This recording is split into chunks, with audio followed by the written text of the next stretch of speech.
అని ఆత్మగౌరవం అని చెప్పినాం సార్. ఆత్మగౌరవం అట్లాగే బీసీలకు సంబంధించి గవర్నమెంట్ సాధించినటువంటి రిజర్వేషన్ బిల్లు విషయం మీద కూడా మాట్లాడటం జరిగింది. అట్లాగే మిగులు జలాలు గోదావరి కృష్ణా జలాలకు సంబంధించి ఒక్క నీటి చుక్కన కూడా వదులుకోము అనేటువంటి అంశాన్ని కూడా తెలియజేయటం జరిగింది. ఈ సందర్భంగా రేవంత్ రెడ్డి గారు మాట్లాడినటువంటి ముఖ్యమంత్రి గారు మాట్లాడిన బయట ఉంది, ఒకసారి బయట న్యాయం కాంగ్రెస్ డిఎన్ఏలోనే ఉంది. సామాజిక తెలంగాణ సాధనలో మనం దేశానికి దశ దిశ నిర్దేశం చేస్తున్నాం. స్థానిక సంస్థలలో విద్యా ఉద్యోగాలలో బీసీలకు 42% రిజర్వేషన్లు కల్పించే బిల్లులను ఈ ఏడాది మార్చి 17న రాష్ట్ర శాసనసభ ఆమోదించింది. రిజర్వేషన్లు అమలుకు సహకరించాలని కేంద్రానికి పంపాం. మన పంపిన బిల్లులపై సత్వరం నిర్ణయం చేయాల్సిందిగా కేంద్ర ప్రభుత్వాన్ని మరొకసారి గోల్కొండ కోట మీద నుంచి తెలంగాణ ప్రజల తరఫున డిమాండ్ చేస్తున్నా. తనకి అన్ని అంశాలు కూడా ఈరోజు మాట్లాడడం జరిగింది గోల్కొండ వేదికగా. అంటే చాలా క్లియర్గా వాళ్ళు చేసినటువంటి అభివృద్ధిని, ప్రగతిని, సంక్షేమాలని, అట్లాగే వాళ్ళు ప్రభుత్వం వైపు నుంచి జరుగుతున్నటువంటి అంశాలని, జరగబోతున్నటువంటి అంశాలని చెప్పుకోవటానికి ఇది ఒక మంచి సమయం కాబట్టి దాన్ని ఉపయోగించుకుంటారు. సరే, ఈ సందర్భంగా వారు చాలా క్లియర్గానే చెప్పారు. Harikrishna good evening. ఏంటి ముఖ్యమంత్రి గారి ప్రసంగంలో ముఖ్యాంశాలు ఏంటి? ఏం మెసేజ్ ఇచ్చారు? ఏం చేయాలనుకుంటున్నారు? ఏంటి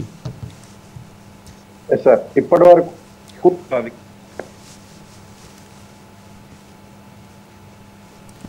వాయిస్ రామ్ నరేష్ వాయిస్ పోయింది. Ram Naresh voice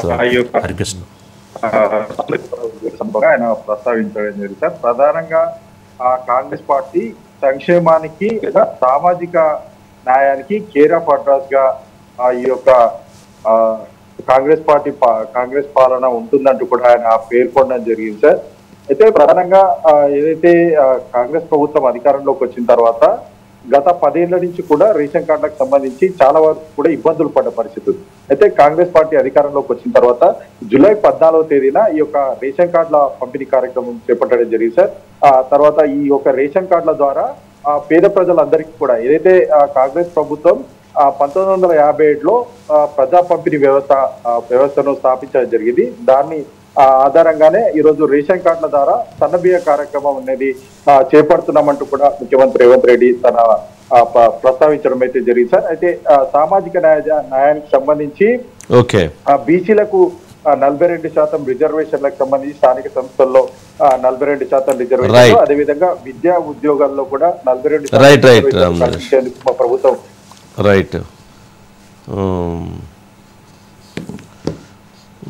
sir.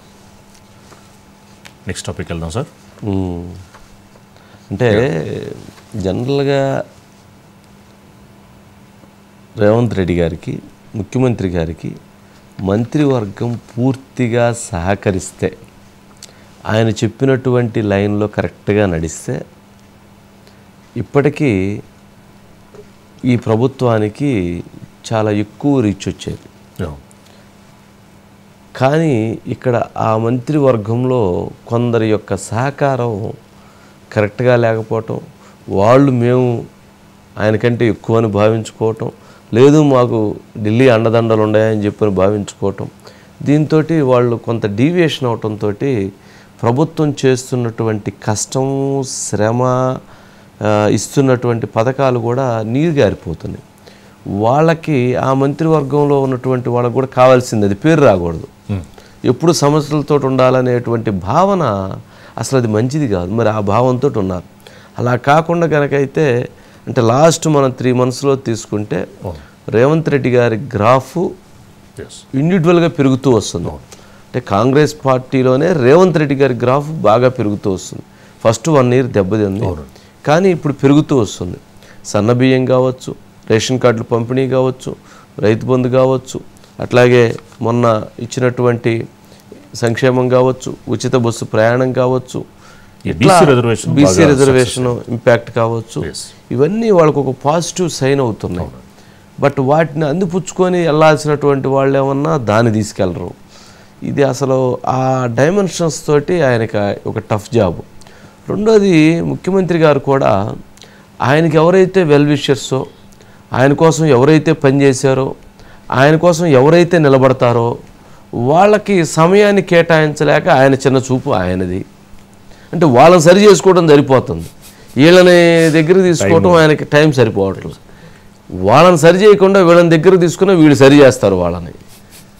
అది ఆ డైమెన్షన్స్లో వాళ్ళు కరెక్ట్గా స్కిప్ అవుతున్నారు. పబ్లిక్లో లాస్ట్ 3 monthsగా ఆయనకి గ్రాఫ్ పెరుగుతున్నమాట వాస్తవం.